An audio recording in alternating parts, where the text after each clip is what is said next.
The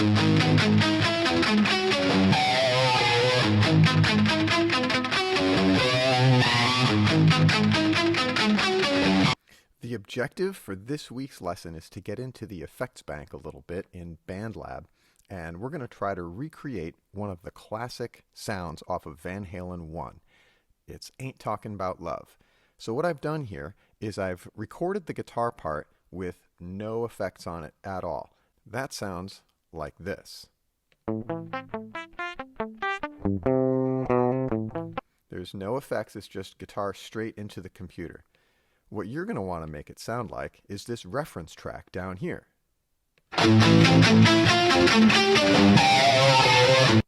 There's a number of effects on that guitar sound.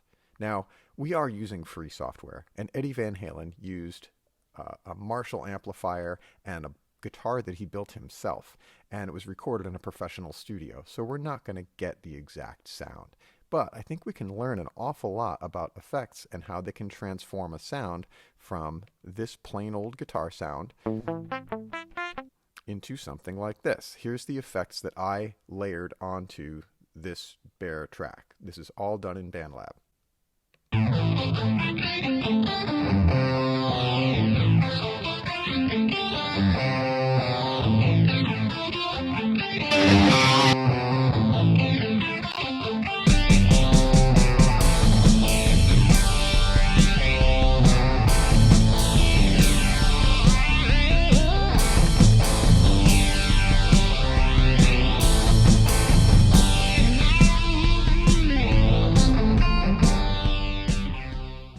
So let's get into what effects I used to make that guitar sound. Now, I'm not going to show you exactly what to do. I want you to use your ear and adjust the settings to get as close to this reference track as you possibly can.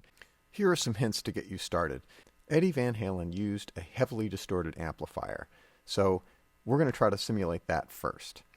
You can do this by using amps and cabs, or you can use a distortion effect to create the distortion. So in amps and cabs, you can go to guitar amp. You can choose any of these, really, but here's a guitar amp. You can choose from a number of these different amplifiers. So let's start with the classic British amplifier and see what a difference that makes. This little green knob is on here. This little green button is on here, so I know that the effect is engaged. Now I'm going to hit play, and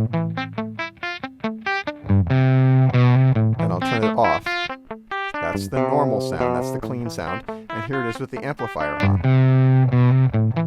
It's definitely a little more distorted, it's a little more crunchy and grungy. If I turn up the drive a little bit, you're going to notice more distortion in the sound. So we're definitely getting closer. I can change any of the EQ sounds, I can change any of these tones, I can choose from any of the amps that are here to help me along on my quest to get to the reference track. Listen back to that reference track a lot. But you're definitely going to use some kind of an amplifier to get this sound. In addition to a plain old guitar amp, you can also add a cabinet. The cabinet is the speakers. Now, just like we set up the PA system, this is a twin cabinet. This has two speakers in it. This is two 12s with a UK design. This is a 112 speaker. There's a number of different kinds of speaker cabinets that you can simulate. So that will change your sound too. You could also go ahead and add a distortion effect to it. So maybe we want to try, let's try this distortion plus. And let's see what difference it makes.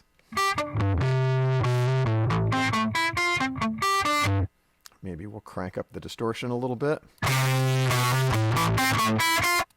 Are we getting closer? I don't know. Play around with the cabinet a little bit. You might want to choose a different amp. Maybe crank the distortion here. You can also change the sound by changing the order of the effects. If the distortion comes first, it will sound a little bit different.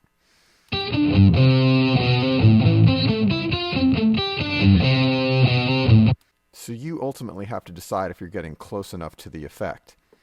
Now there is another effect in here along with all this stuff. There's a modulating effect. So scroll on down to the modulation area and choose either the chorus or the phase 45, phase 72. Any of these modulating effects are going to get you a little bit closer to the sound. let's check out this chorus. It has sort of a sweeping sound to it. If I turn the depth up, let's have a listen.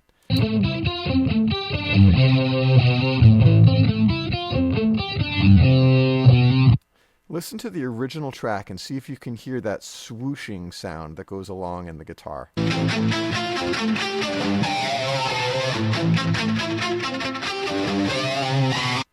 So that's definitely a modulating effect. So you're going to want to try either the chorus or the phase.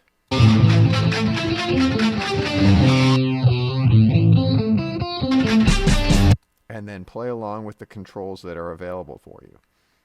In addition to the distortion and the modulating effect, there's also a delay.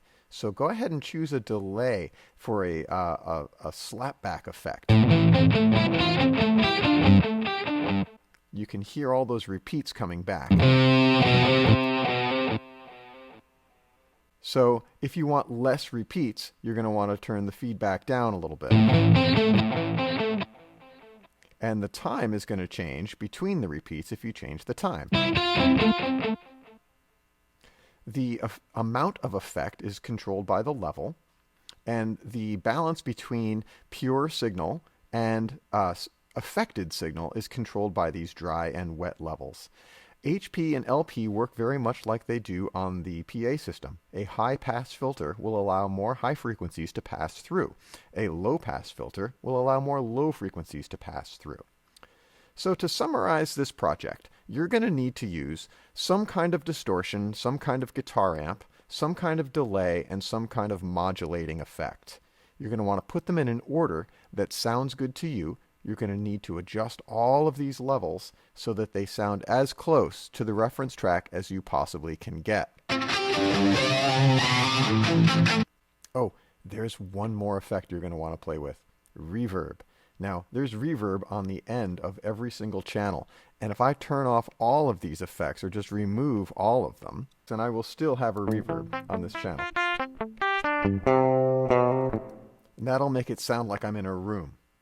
So there's a very basic reverb there that you can play with, or you can add a reverb effect. So here's just a couple of ideas. You're going to need some kind of overdriven guitar sound, and you can get that from a guitar amp with the drive turned up.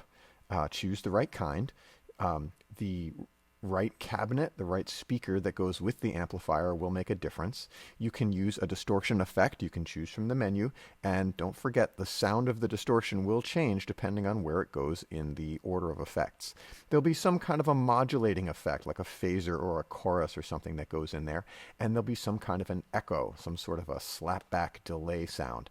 The final effect you're going to want to add is some kind of a reverb effect, and you're going to want to control how much reverb you put on that channel. So have fun with this. Experiment with these different effects and try to replicate that classic Van Halen sound. Good luck.